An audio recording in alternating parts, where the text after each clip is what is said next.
Hello दोस्तों, स्वागत है आपका एक नई वीडियो में। तो आज की इस वीडियो का सवाल, क्या इंडिया के लिए बुलेट ट्रेन लॉस का सौदा है। वीडियो में वैसे मैं काफी कुछ कवर करूंगा, लेकिन उससे पहले एक ही रिक्वेस्ट है कि वीडियो को करो पॉज और जो आपको लगता है वो नीचे कमेंट सेक्शन में लिख दो, ताकि वीडियो से आप लोग इन्फ्लुएंस ना हो और आपकी भी राय एटलीस्ट मुझे मिल सके। चलो अभी चलेंगे अपने क्वेश्चन की तरफ। मैंने ये क्वेश्चन क्यों उठाया, इसका सिंपल सा रीजन ये है कि ये ऑलरेडी डिस्कस हो रहा है कि इंडिया के लिए शायद बुलेट ट्रेन नुकसान का सौदा है। क्यों?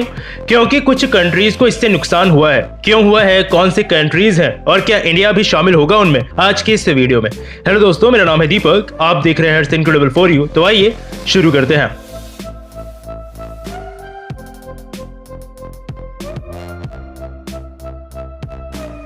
चलो इतना तो मुझे उम्मीद है कि यहाँ पर सबको पता होगा कि बुलेट ट्रेन क्या होती है। Still high speed train generally 350 kilometre प्रति घंटा के आसपास जो चलती हैं, इनको बुलेट ट्रेन नाम इसलिए दे दिया क्योंकि एक तरह से कह सकते हो आप कि गोली की रफ्तार से ये चलती हैं। जापान से ही 60s के टाइम पे ये ट्रेन आई थी, जब ऑलमोस्ट पूरी दुनिया ने मान लिया था कि रेलवे ट्रांसपोर्टेशन अब ऑलमोस्ट खत्म हो जाएगा। उसी समय जापान ने बुलेट ट्रेन के साथ इसको एक नई लाइफ दी थी और ऑब्वियसली सक्सेसफुल रही। इसीलिए सो कॉल जो खुद को सबका बाप लोग समझते हैं, जैसे कि वेस्ट हो गया, यूरोप हो गया, इन्होंने इस टेक्नोलॉजी को अपना ही लिया। तो फिर आज क्यों डर है इसके फेल होने का अब इतनी इंप्रूवमेंट के बाद। इसके लिए मेरे साथ थोड़ी देर चाइना चलो। आते वक्त आपको चाहे तो चिली पोटैटो भी खिला दूंगा, लेकिन चाइना में इस वक्त दुनिया का सबसे बड़ा हाई स्पीड रेलवे का नेटवर्क है। किसने हाई स्पीड रेल सबसे पहले शुरू की, किसने उसकी टेक्नोलॉजी को इम्प्रूव किया, इससे घंटा कोई फर्क पड़ता है, क्योंकि चाइना के पास जितना बड़ा हाई स्पीड रेलवे का नेटवर्क है, दुनिया के बाकी के सारे देशों के हाई स्पीड नेटवर्क को मिला के उनका डबल कर लो,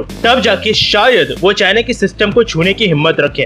यानी फिर तो चाइना का हाई स्पीड का रेलवे सिस्टम काफी हद तक सक्सेसफुल होगा, जो कि सब लोग ही सोचते हैं। और यही है ट्विस्ट, रेलवे सिस्टम सक्सेसफुल नहीं है। चाइना का हाई स्पीड रेलवे काफी हद तक लॉस में रहता है। अभी लगभग 40,000 किलोमीटर से थोड़ा सा ऊपर उनका हाई स्पीड रेलवे का नेटवर्क है और पिछले 2 सालों में चाइना की रेलवेज का लॉस लगभग $15 बिलियन को क्रॉस कर गया है। मतलब समझ रहे हो, इतना अमाउंट अगर बेचारे पाकिस्तान को दे देते तो थोड़ी सी इकॉनमी बच जाती। सॉरी, मस्ती नहीं। असल में 2009 में एक long distance high speed railway service China के अंदर शुरू की गई थी। लगभग 968 किलोमीटर की थी ये, और वही 350 किलोमीटर प्रति घंटे वाली ट्रेन वहां पे शुरू की गई थी। इसको आप कह सकते हो कि ये थोड़ी सक्सेसफुल थी। ऑब्वियसली पहली हाई स्पीड रेलवे थी कंट्री के अंदर, और चाइना के अंदर कौन सी पार्टी है, कम्युनिस्ट पार्टी ऑफ चाइना। तो उन्होंने कर दिया वादा कि अब तो अपन पूरी कंट्री के अंदर बुलेट ट्रेन दौड़ाएंगे। वैसे ये सक्सेसफुल रहा नहीं रहा, सही डिसीजन था, गलत डिसीजन था, ये क्वेश्चन एक तरफ। एक चीज मैं जरूर बोल सकता हूँ कि हम लोग चाइना से सीख सकते हैं, वो ये कि 2009 में चाइना ने पहली बुलेट ट्रेन चलाई थी और आज 40,000 किलोमीटर से भी ज्यादा का नेटवर्क बना दिया है। जबकि इंडिया की जो पहली बुलेट ट्रेन थी मुंबई अहमदाबाद वाली, वो भी 2009-10 के ही रेलवे बजट में इंट्रोड्यूस कराई गई थी। आज भी जमीन पे नामो निशान नहीं है। हाँ, काम जरूर हो रहा है, लेकिन ये चीज का फर्क पड़ता है कि डेमोक्रेसी में कई बार इस तरह के प्रोजेक्ट्स काफी सारे रीजंस की वजह से स्लो हो जाते हैं। खैर, चाइना की पहली बुलेट ट्रेन सक्सेसफुल थी तो उन्होंने इसे एक्सपेंड करना शुरू कर ही दिया, लेकिन हाई स्पीड रेल कंस्ट्रक्शन में काफी ज्यादा पैसा खर्चा होता है। 2 गुना, कई बार तो 3 से 4 गुना पैसा भी लग जाता है एक हाई स्पीड रेलवे को कंस्ट्रक्ट करने में, एक नॉर्मल रेलवे के मुकाबले।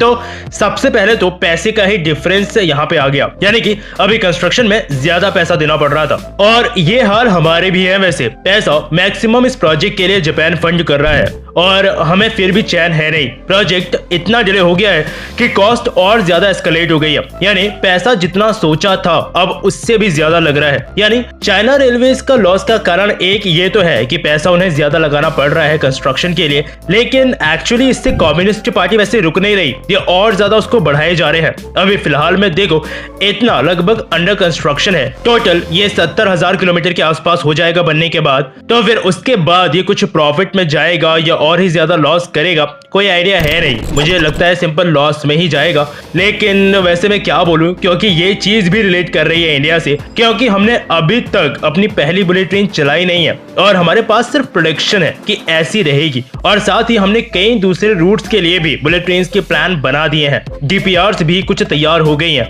कुछ में तो थोड़ा बहुत काम भी शुरू हो गया है। तो क्वेश्चन सिर्फ आप लोगों के लिए ही है कि हम जो कर रहे हैं वो सही है या इसका कुछ उल्टा इफेक्ट अपने ऊपर ऊपर आ सकता है फ्यूचर में। चलो, लेकिन इसका कोई ना कोई रीजन तो होगा कि क्यों चाइना का बुलेट ट्रेन वाला सिस्टम ऐसे लॉस में गया, और इंडिया के लिए क्या इससे कोई सीख हो सकती है। तो देखो, बात यह है कि चाइना में शुरुआत में तो लोगों ने काफी हद तक बुलेट ट्रेन को यूज किया। इनिशियल ईयर्स बुलेट ट्रेन के काफी अच्छे थे, लेकिन पिछले कुछ समय से लोगों ने हाई स्पीड ट्रेन यूज करना काफी हद तक कम कर दिया है। जैसे कुछ इंपॉर्टेंट जो रूट्स हैं, जैसे बीजिंग से शंघाई के बीच है, दो काफी इंपॉर्टेंट सिटीज हैं चाइना की, लगभग 1300 किलोमीटर का हाई स्पीड रेलवे का नेटवर्क है इसके बीच। तो ये आज भी प्रॉफिटेबल है क्योंकि लोग उसे यूज कर रहे हैं, लेकिन बाकी के काफी सारे रूट्स अपना खर्चा भी नहीं उठा पा रहे। इस मॉडल को आप अगर जापान के मॉडल से वैसे कंपेयर करोगे तो आपको पता लगेगा कि जापान का मॉडल काफी हद तक सक्सेसफुल है, जबकि जापान की आबादी चाइना के मुकाबले ना के बराबर है।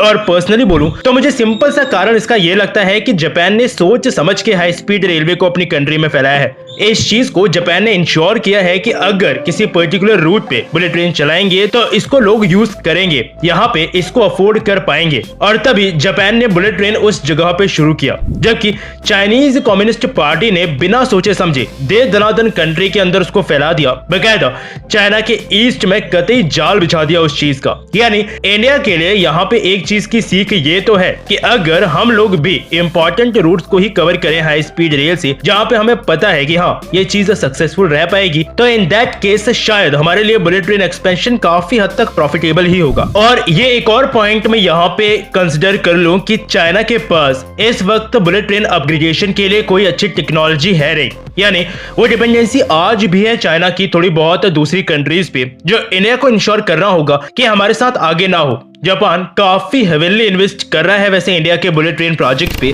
यानी अगर कोशिश की जाए तो ट्रांसफर ऑफ टेक्नोलॉजी हो सकता है जिसकी जरूरत इंडिया को है। और सेम एक चीज ये कि मुंबई अहमदाबाद बुलेट ट्रेन के कंप्लीट होने के बाद इंडिया को ये चीज इंश्योर करना होगा कि ऐसे रूट्स पे ही हम बुलेट ट्रेन प्रोजेक्ट्स को आगे बढ़ाएं जहां ये इंडिया के लिए सक्सेसफुल रहेगा। हमारे पास तो दोनों मॉडल्स हैं, जापान का भी और चाइना का भी, और पॉजिटिव थिंग ये है कि जापान प्रोजेक्ट में हमारे साथ है। तो फिर क्या इंडिया का बुलेट ट्रेन मॉडल सक्सेसफुल होगा?